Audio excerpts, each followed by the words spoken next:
তোমাদের মধ্যে কে আছো যে মাছ ধরতে ভালোবাসো বা মাছ ধরা দেখতে ভালোবাসো? আর যাদের গ্রামের দিকে বাড়ি বা নিজেদের পুকুর রয়েছে তারা তো মাছ ধরতে অবশ্যই ভালোবাসো। তো আজকে আমাদের শ্বশুরবাড়ির পেছনের দিকে পুকুরে জল ছেঁচা হয়েছিল। তো সে কারণে অনেক মাছ তোলা হয়েছে।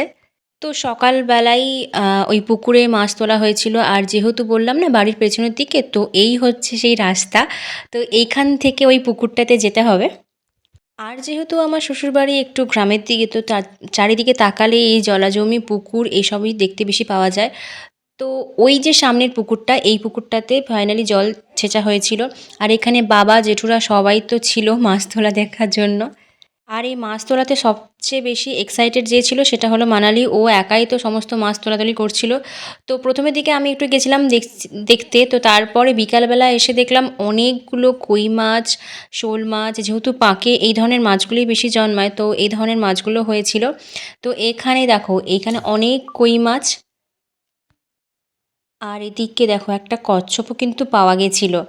তো আর এইদিকে দেখো দেখাচ্ছি তোমাদের, অনেকগুলো শোল মাছও কিন্তু পড়েছে। এর মধ্যে অনেকগুলো মাছ কিন্তু মানালি নিজেই পাক থেকে টেনে তুলেছে। আর সবথেকে বেশি এখানে এক্সাইটেড দেখো আরেকজনকে দেখাচ্ছি, রিহান।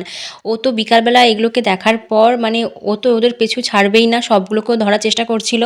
তো তারপর এদিকে দেখো কচ্ছপটাকে বাবা একটু ছেড়ে দিয়েছিল রিহানকে দেখানোর জন্য। ও তো নেওয়ার জন্য অনেক চেষ্টা করছিল। তারপর ওর জন্য একটা কাঁকড়া ছিল। তো কাঁকড়ার হাঁড়িটা ও তো, ওর একটুও ভয় নেই, এইটুকু বাচ্চা তো ওর একটুও ভয় নেই, ও কাঁকড়াটাকে নিয়েই সবাইকে ভয় দেখাচ্ছে। আজকের ভিডিওটা এই পর্যন্ত। ভিডিওটা কেমন লাগলো অবশ্যই কিন্তু কমেন্টে জানিও। আর ভিডিওটা ভালো লাগলে একটা লাইক আর চ্যানেলটা সাবস্ক্রাইব করে দিও পরের নতুন ভিডিও দেখার জন্য। টাটা।